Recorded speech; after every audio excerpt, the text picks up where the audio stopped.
ഇന്ത്യയിലെ കർഷകരെ ദ്രോഹിക്കുന്ന ഒരു നടപടിയും സർക്കാർ സ്വീകരിക്കില്ല. ആരെയും അവരെ ദ്രോഹിക്കാൻ അനുവദിക്കുകയുമില്ല. പരമ്പരാഗതമായ കാർഷിക വൃത്തിയെ പരിപോഷിപ്പിക്കാൻ, ആ സംസ്കാരം നിലനിർത്താൻ ആവുന്നതെല്ലാം ചെയ്യും. ഏതറ്റം വരെയും പോകും അതിനായിട്ട്. ആരോട് വേണമെങ്കിലും അക്കാര്യത്തിൽ പോരടിക്കാൻ നമ്മൾ തയ്യാറാണ്. പറയുന്നത് ഇന്ത്യൻ പ്രധാനമന്ത്രി നരേന്ദ്രമോദിയാണ്. ചെങ്കോട്ടയിൽ നടത്തിയ സ്വാതന്ത്ര്യദിന പ്രസംഗത്തിലാണ് അദ്ദേഹം ഇക്കാര്യം എടുത്തു പറഞ്ഞത്. ഭാരതം ഒരു കാർഷിക രാഷ്ട്രമാണ്, കാർഷിക സംസ്കാരമാണ് നമ്മുടേത്. ആ സംസ്കാരം വിട്ടുകളഞ്ഞുകൊണ്ട്, അതിനെ അടിയറ വെച്ചുകൊണ്ട് ഒരു ട്രംപിൻ്റെ മുന്നിലും തലകുനിക്കില്ല എന്നാണ് മോദി പറഞ്ഞിരിക്കുന്നത്. എന്തൊക്കെയാണ് സാർ ഈ ചെങ്കോട്ടയിലെ പ്രസംഗത്തിൽ നരേന്ദ്രമോദി എടുത്തു കാട്ടിയത്? പ്രത്യേകിച്ചും കർഷക സംരക്ഷണത്തിന്, കൃഷി സംരക്ഷണത്തിന് ഒക്കെ വേണ്ടിയിട്ട് അദ്ദേഹം എന്തൊക്കെയാണ് പറഞ്ഞത്? ചെങ്കോട്ടയിൽ മുൻപും പ്രധാനമന്ത്രിമാർ പ്രസംഗിച്ചിട്ടുണ്ട് അല്ലേ? ജവഹർലാൽ നെഹ്റുവാണ് ഏറ്റവും കൂടുതൽ പ്രസംഗിച്ചത്. അതിന് തൊട്ടു പിന്നാലെ നിൽക്കുകയാണ് നരേന്ദ്രമോദി. 12 ആകുന്നു. ജവഹർലാൽ നെഹ്റുവിന്റെ പുറകെ ഇന്ദിരാഗാന്ധി ആയിരുന്നു. അത് മറികടന്ന് നരേന്ദ്രമോദി ഇപ്പോൾ ജവഹർലാൽ നെഹ്റുവിനെ മറികടക്കും. അതെ.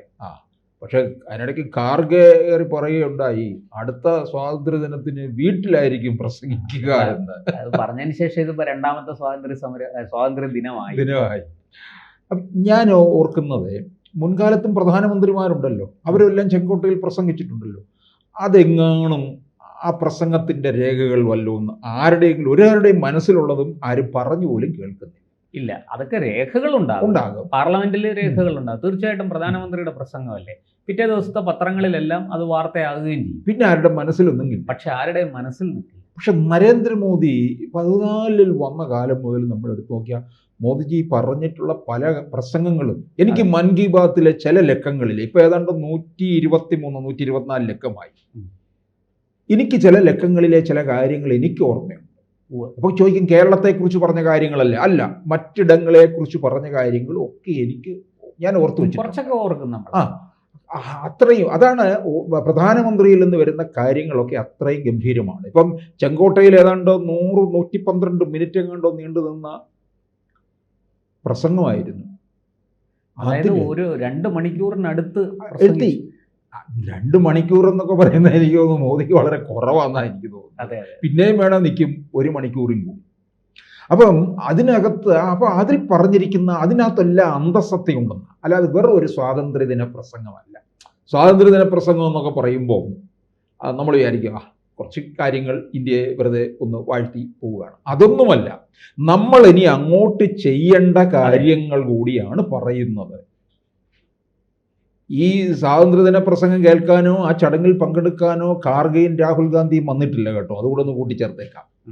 അവർക്കിത് എത്ര സഹിക്കുമോ എന്നുള്ളതാണ്. അവര് അമേരിക്കയെ പ്രത്യേകിച്ചും ട്രംപിനെ എതിർത്ത് പറയുമ്പോൾ അത് അവർക്ക് സുഖിക്കുന്നില്ല.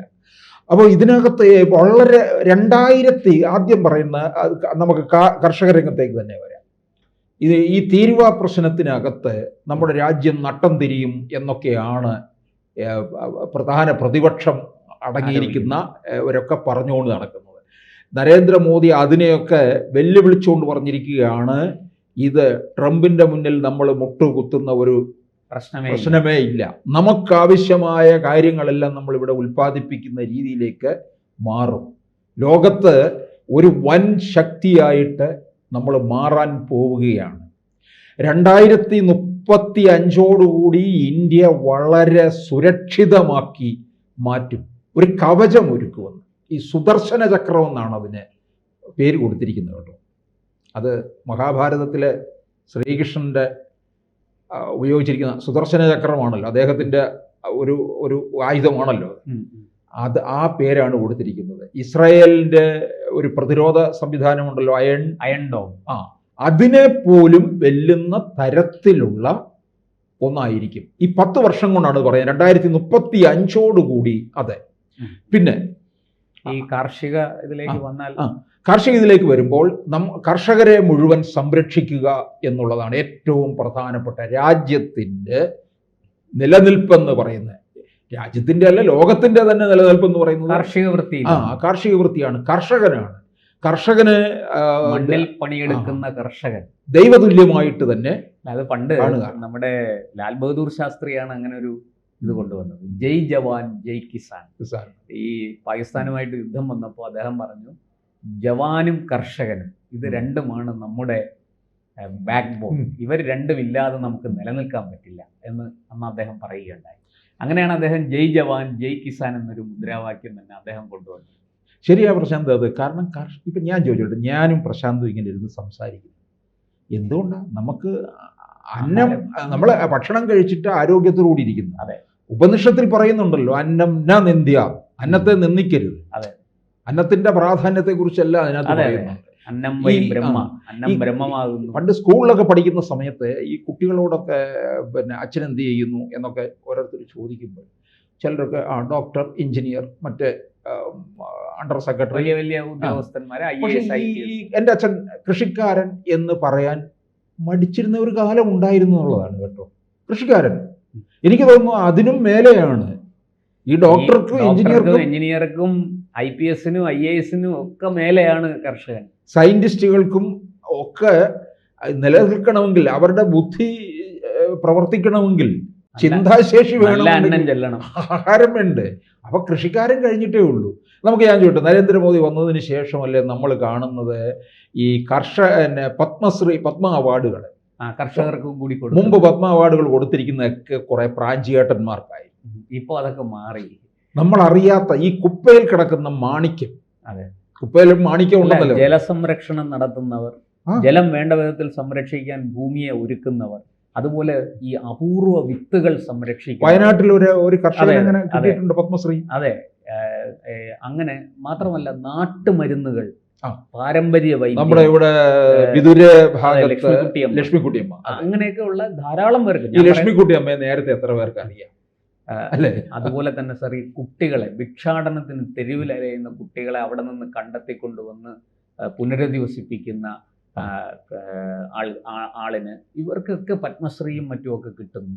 അതുപോലെ തന്നെ ഈ നമ്മുടെ കാർഷിക മേഖല, നമ്മുടെ GDPയുടെ 12% കാർഷിക മേഖല എന്നുള്ള സംഭാവന. അതൊരു 35% എത്തിക്കണമെന്നാണ് പ്രധാനമന്ത്രി പലപ്പോഴും പറഞ്ഞിട്ടുള്ളത്. അതിനു വേണ്ടിയിട്ടാണ് ഈ അടിസ്ഥാന സൗകര്യ വികസനങ്ങൾ, ഈ റോഡുകൾ, പാലങ്ങൾ, അതുപോലെ കൂടുതൽ തീവണ്ടി യാത്രാ സൗകര്യങ്ങളൊക്കെ. കാരണം ചരക്ക് പെട്ടെന്ന് എത്തണം. ഈ പച്ചക്കറികളും മറ്റുമൊക്കെ പെട്ടെന്ന് ചീത്തയായി പോകാൻ സാധ്യതയുണ്ട്. ആപ്പിള്, ഓറഞ്ച്, ഇതൊക്കെ പഴവർഗ്ഗങ്ങൾ. അപ്പോൾ ഇതൊക്കെ വളരെ പെട്ടെന്ന് ഉൽപ്പാദിപ്പിക്കപ്പെടുന്ന സ്ഥലത്തുനിന്ന് വളരെ പെട്ടെന്ന് രാജ്യത്തിൻ്റെ നാനാഭാഗത്തും എത്തപ്പെടണം. ഇത് വളരെ വേഗത്തിൽ എത്തിക്കാനുള്ള സംവിധാനം നമ്മുടെ രാജ്യത്തുണ്ടാകണം. മോദി പറയുന്നത് ഇനി നമ്മൾ കുറേ നാൾ കഴിയുമ്പോൾ നമ്മുടെ രാജ്യത്ത് തന്നെ എല്ലാ പ്രൊഡക്റ്റും ഉള്ള ഒരു കാലത്തിലേക്ക് മാറും. നമുക്കിനി ഒരിടത്തുനിന്നും ഒന്നിനെ ആശ്രയിക്കില്ല. ഭക്ഷ്യസുരക്ഷയുടെ കാര്യത്തിൽ നമ്മൾ ഏതാണ്ട് നമ്മൾ സ്വാശ്രയത്വം കൈവരിച്ചു കഴിഞ്ഞു എന്ന് തന്നെ പറയാം. പിന്നെ അതിപ്രധാനമായ വേറൊരു കാര്യം പറഞ്ഞു, നുഴഞ്ഞുകയറ്റക്കാരെ മുഴുവൻ കണ്ടെത്തും, ഇവിടെ നിന്ന് പുറത്താക്കും, അവർ നമ്മളുടെ ഭക്ഷണം അപഹരിക്കുന്നവരാണ്. അത് വളരെ ശരിയാണ്. കാരണം ഡൽഹിയിൽ പോലും 40,000 റോഹിംഗ്യകൾ വന്ന് അഭയാർത്ഥികളായിട്ട് കൂടിയിരിക്കുക. ഇത് കേട്ടപ്പോഴേ തൃണമൂൽ കോൺഗ്രസ്സുകാർക്ക് സഹിക്കുന്നില്ല. അവരുടെ വോട്ട് ബാങ്കാണ്. അവിടെയാണല്ലോ, അവിടെ നുഴഞ്ഞുകയറ്റം അല്ല, അവിടെ തുറന്നു കൊടുത്തിരിക്കുക. തൃണമൂല് മാത്രമല്ല, ആസാമിലും അതുപോലെ തന്നെ ബീഹാറിലും ഇനി കൊച്ചു കേരളത്തിൽ വരെ ഇത്തരക്കാർ നുഴഞ്ഞു കയറി വന്നിട്ടുണ്ട്. അത് നമ്മളൊരു വലിയ ഭീഷണി തന്നെയാണ്. പ്രധാനമന്ത്രി ചൂണ്ടിക്കാണിച്ചത് ചെറിയ കാര്യമല്ല. പിന്നെ തൊഴിൽ സംരംഭകർ, യുവാക്കൾക്ക് പ്രത്യേകമായിട്ട് പല പദ്ധതികളും നരേന്ദ്രമോദി പറയുന്നുണ്ട്. എത്രയോ ലക്ഷം കോടി ഞങ്ങൾ യുവാക്കളിലേക്ക് എത്തിക്കും. അപ്പോൾ യുവാക്കളുടെ കഴിവുകൾ മുഴുവൻ വേണ്ട തരത്തിൽ പ്രോത്സാഹിപ്പിക്കും എന്നാണ്. അപ്പം ഇതൊക്കെ വെറും ഒരു പ്രസംഗമായിട്ട് അവസാനിക്കുകയല്ല. 2014 പറഞ്ഞ പല കാര്യങ്ങളും നമ്മൾ ചെയ്തതിന്റെ കണക്കും ഒക്കെ ഉണ്ട്. കർഷകർക്ക് എന്തെല്ലാം തരത്തിലുള്ള ആനുകൂല്യമുണ്ട്, വീടില്ലാത്തവർക്ക് വീട് വരെ, അല്ലേ, ആവാസ് യോജന. സാറേ, ഏറ്റവും വലിയ പ്രത്യേകത ഈ ശൗചാലയ നിർമ്മാണം. അത് ഉത്തരേന്ത്യയിൽ അതൊരു വലിയ വിപ്ലവം തന്നെ ഉണ്ടാക്കി. ഇവിടെയാണ് അത് പരിഹസിച്ചത്. ഈ കേരളം പോലെ അല്ല കേരളത്തിന് പുറത്തേക്ക്. ഈ പറയുന്ന ഈ ശൗചാലയം, പ്രാഥമിക കൃത്യങ്ങൾ നിർവഹിക്കാനുള്ള സൗകര്യം ഗ്രാമങ്ങളിൽ എങ്ങുമേ ഇല്ല. അവിടെ അത് ഉണ്ടാക്കി കൊടുക്കുക എന്ന് പറയുന്നത് ഒരു വലിയ ടാസ്ക് ആയിരുന്നു. അതിൽ നരേന്ദ്രമോദി എന്ന പ്രധാനമന്ത്രി അക്കാര്യത്തിൽ വിജയിച്ചിരിക്കുന്നു. അത് തന്നെയാണ് അദ്ദേഹത്തിൻ്റെ കരുത്തും. സ്ത്രീകൾ ഇത്രയും അദ്ദേഹത്തിന് അനുകൂലമായി നിൽക്കുന്നതിൻ്റെ പ്രധാന കാരണം ഇതാണ്. നമുക്കറിയാം, ഈ ഉത്തരേന്ത്യയിലെ പല ഗ്രാമങ്ങളിലും ഈ അതിരാവിലെ എണീറ്റ് പറമ്പിൽ പ്രാഥമിക കൃത്യങ്ങൾ നിർവഹിക്കാൻ പോകുന്ന സ്ത്രീകൾ പലപ്പോഴും ആക്രമിക്കപ്പെടാറുണ്ട്. അത് ഉത്തരേന്ത്യൻ ഗ്രാമങ്ങളിൽ വലിയ വിഷയങ്ങളായിരുന്നു.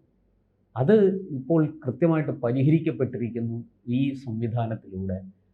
അതുപോലെ തന്നെ സ്ത്രീകളുടെ വിദ്യാഭ്യാസത്തിന് വേണ്ടി ബേട്ടി ബച്ചാവോ ബേട്ടി പഠാവോ, ഈ കുട്ടി പെൺകുട്ടിയാണ് എന്നറിഞ്ഞാൽ ഗർഭത്തിൽ വെച്ച് തന്നെ ഇല്ലാതാക്കി കളയുന്ന ഒരു ദുരാചാരം നമ്മളെ പിടികൂടിയിരുന്നു.